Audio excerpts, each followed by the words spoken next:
पर नारी के मोह में, फरीदा के मोह में कैसे फंसा इदरीस। कारोबारियों ने शहनाज को बता दिया कि इदरीस उनके पास आए तो थे, लेकिन वह 11 जनवरी को ही पेमेंट लेकर चले गए थे। पता चला कि दोनों कारोबारियों ने इदरीस को 5 लाख रुपए दिए थे। मुरादाबाद से करीब 30 किलोमीटर दूर स्थित कस्बा कांठ के मोहल्ला पट्टीवाला के रहने वाले कारोबारी इदरीस 11 जनवरी 2018 को गायब हो गए। दरअसल इदरीस की कांठ में ही कपड़ों की सिलाई की फैक्ट्री है। उनकी फैक्ट्री में सिले कपड़े कई शहरों के कारोबारियों को थोक में सप्लाई होते हैं। 11 जनवरी को वह प्रतापगढ़ और सुल्तानपुर के कारोबारियों से पेमेंट लेने के लिए घर से निकले थे। जब भी वह पेमेंट के टूर पर जाते तो फ़ोन द्वारा अपने परिवार वालों के संपर्क में रहते थे। घर से निकलने के 2 दिन बाद भी जब उनका कोई फ़ोन नहीं आया तो उनकी पत्नी कनीज़ा ने बड़े बेटे शहनाज से पति को फ़ोन कराया तो इदरीस का फ़ोन स्विच्ड ऑफ मिला। शहनाज ने अब्बू को कई बार फ़ोन मिलाया, लेकिन हर बार फ़ोन बंद ही मिला। इस पर कनीजा भी परेशान हो गई। इदरीस की फैक्ट्री के रिकॉर्ड में उन सारे कारोबारियों के नाम, पते व फ़ोन नंबर दर्ज थे जिनके यहाँ फैक्ट्री से तैयार माल जाता था। चूंकि इदरीस प्रतापगढ़ और सुल्तानपुर के लिए निकले थे, इसलिए शहनाज ने प्रतापगढ़ और सुल्तानपुर के कारोबारियों को फ़ोन करके अपने अब्बू के बारे में पूछा। कारोबारियों ने शहनाज को बता दिया कि इदरीस उनके पास आए तो थे, लेकिन वह 11 जनवरी को ही पेमेंट लेकर चले गए थे। पता चला कि दोनों कारोबारियों ने इदरीस को 5 लाख रुपए दिए थे। यह जानकारी मिलने के बाद इदरीस के घर वाले परेशान हो गए। सभी को चिंता होने लगी। इदरीस ने जान पहचान वाले सभी लोगों को फ़ोन करके अपने अब्बू के बारे में पूछा, लेकिन उसे उनके बारे में कोई जानकारी नहीं मिली। तभी कनीज़ा शहनाज के साथ प्रतापगढ़ पहुंच गईं। वहां के एसपी से मुलाकात कर उन्होंने पति के गायब होने की बात बताई। एसपी ने इदरीस का फ़ोन सर्विलांस पर लगवा दिया। इससे उसकी अंतिम लोकेशन अमरोहा जिले के गांव रायपुर कलां की पाई गई। यह गांव अमरोहा देहात थाने के अंतर्गत आता है। प्रतापगढ़ पुलिस ने उन्हें अमरोहा देहात थाने में संपर्क करने की सलाह 30 जनवरी 2018 को शहजाद और कनीजा थाना अमरोहा देहात पहुंचे। उन्होंने इदरीस के गुम होने की जानकारी थाना प्रभारी धर्मेंद्र सिंह को दी। थाना प्रभारी ने शहनाज की तरफ से उसके पिता की गुमशुदगी दर्ज कर ली। शहनाज ने शक जताया कि उसके घर के सामने रहने वाली फरीदा और उसके पति आरिफ ने ही उसके पिता को कहीं गायब किया होगा। रहस्य से उठा पर्दा। मामला एक कारोबारी के गायब होने का था, इसलिए थाना प्रभारी ने सूचना एसपी सुधीर यादव को दे दी। एसपी सुधीर यादव ने सीओ मोनिका यादव के नेतृत्व में एक जांच टीम गठित की। टीम में थाना प्रभारी धर्मेंद्र सिंह, एसआई सुनील मलिक, डीपी सिंह, महिला एसआई संदीपा चौधरी, कांस्टेबल सुखविंदर, ब्रजपाल सिंह आदि को शामिल किया गया। पुलिस ने सबसे पहले इदरीस के मोबाइल फ़ोन की कॉल डिटेल्स निकाली तो पता चला कि इदरीस के घर के सामने रहने वाली फरीदा ने 13 जनवरी को इदरीस के मोबाइल पर 50 बार कॉल की थी। शहनाज ने भी फरीदा और उसके पति पर शक जताया था, इसलिए पुलिस को भी फरीदा पर शक हो गया। पुलिस ने फरीदा और उसके पति आरिफ को पूछताछ के लिए उठा लिया। उन दोनों से पुलिस ने इदरीस के बारे में सख्ती से पूछताछ की। पुलिस की सख्ती के आगे फरीदा और उसके पति ने स्वीकार कर लिया कि उन्होंने शहजाद की हत्या कर उसकी लाश बशीरा के आम के बाग में दफन कर दी है।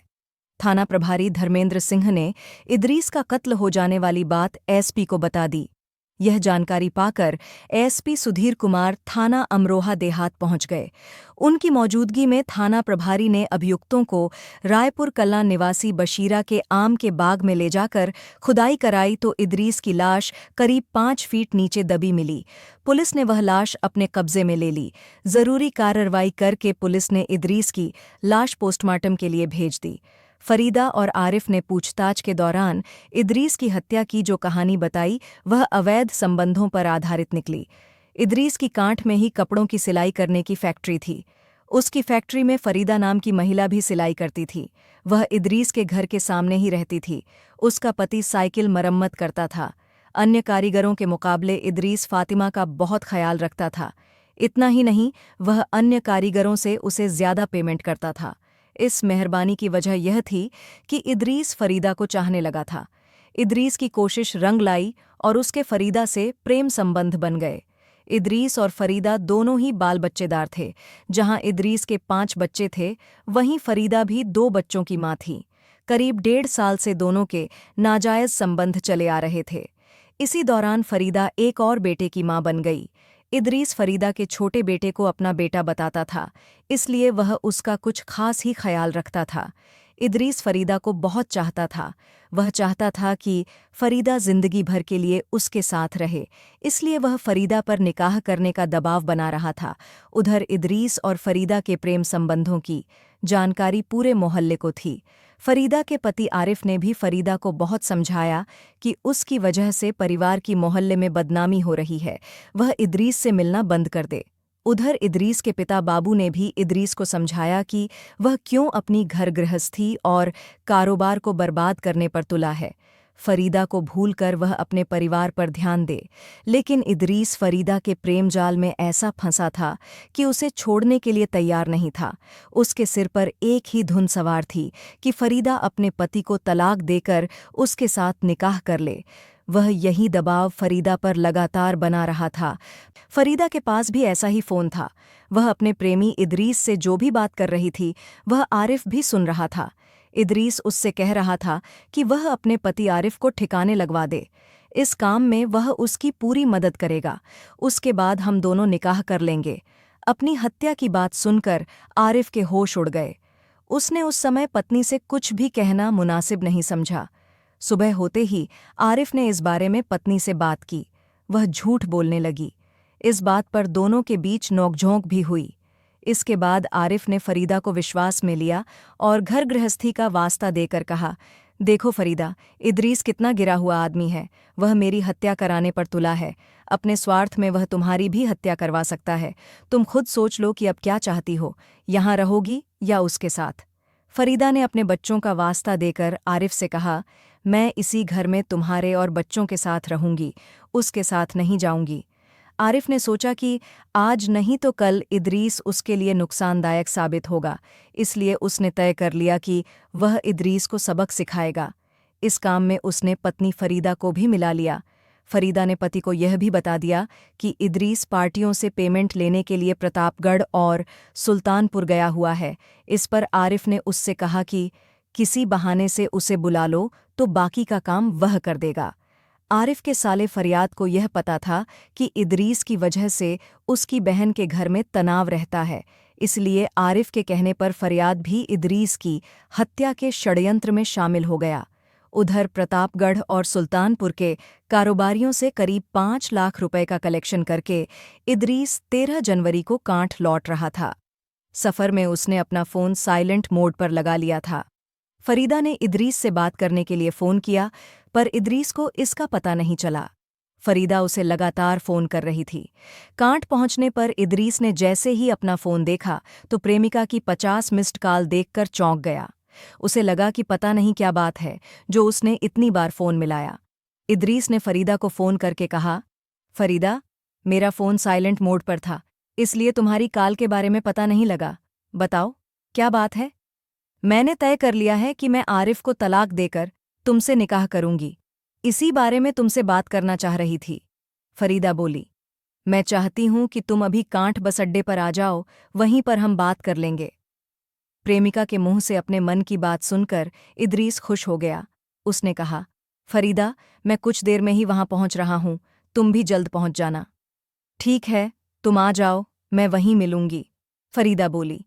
इदरीस थोड़ी देर में बस अड्डे पर पहुंच गया। फरीदा अपने पति के साथ वहां पहले से ही मौजूद थी।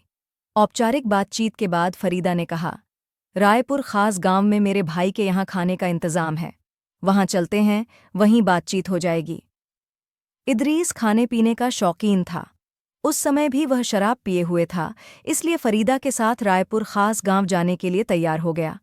जब वह वहां पहुंचा तो फरीदा के भाई फरियाद ने इदरीस का गर्मजोशी से स्वागत किया। उसने चिकन बना रखा था। कुछ देर बातचीत के बाद फरियाद ने उससे खाना खाने को कहा तो शराब के शौकीन इदरीस ने शराब पीने की इच्छा जताई।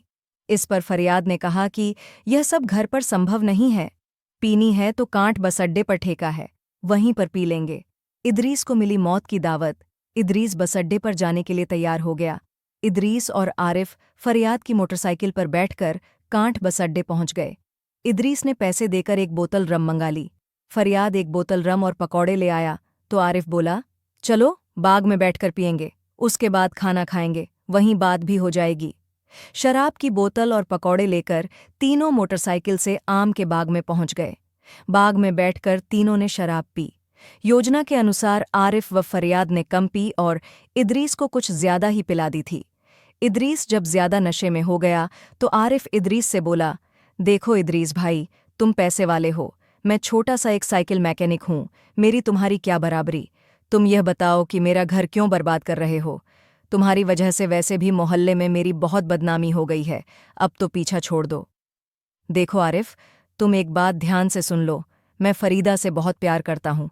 अब फरीदा मेरी है, उसे मुझसे कोई भी अलग नहीं कर सकता। तुम्हें यह भी बताए देता हूँ कि उसका जो 5 महीने का बच्चा है वह मेरा ही है। आरिफ भी नशे में था। यह सुनते ही उसका और फरियाद का खून खौल उठा। दोनों ने उससे कहा कि लगता है तू ऐसे नहीं मानेगा। इसके बाद दोनों ने इदरीस के गले में पड़े मफलर से उसका गला घोंट दिया, जिससे उसकी मौत हो गई। इदरीस की हत्या करने के बाद उन्होंने उसकी लाश मोटरसाइकिल से बाग के बीचों बीच ले जाकर डाल दी। तलाशी लेने पर इदरीस की जेब से 5 लाख रुपए और एक मोबाइल फ़ोन मिला। दोनों ही चीज़ें उन्होंने निकाल लीं।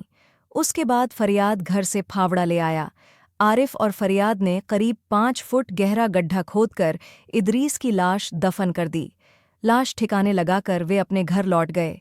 इदरीस की जेब से मिले पैसे दोनों ने आपस में बांट लिए। पुलिस ने फरीदा, उसके पति आरिफ के बाद फरियाद को भी गिरफ्तार कर लिया। उनकी निशानदेही पर पुलिस ने 70,000 रुपए, इदरीस का मोबाइल फ़ोन और फावड़ा बरामद कर लिया।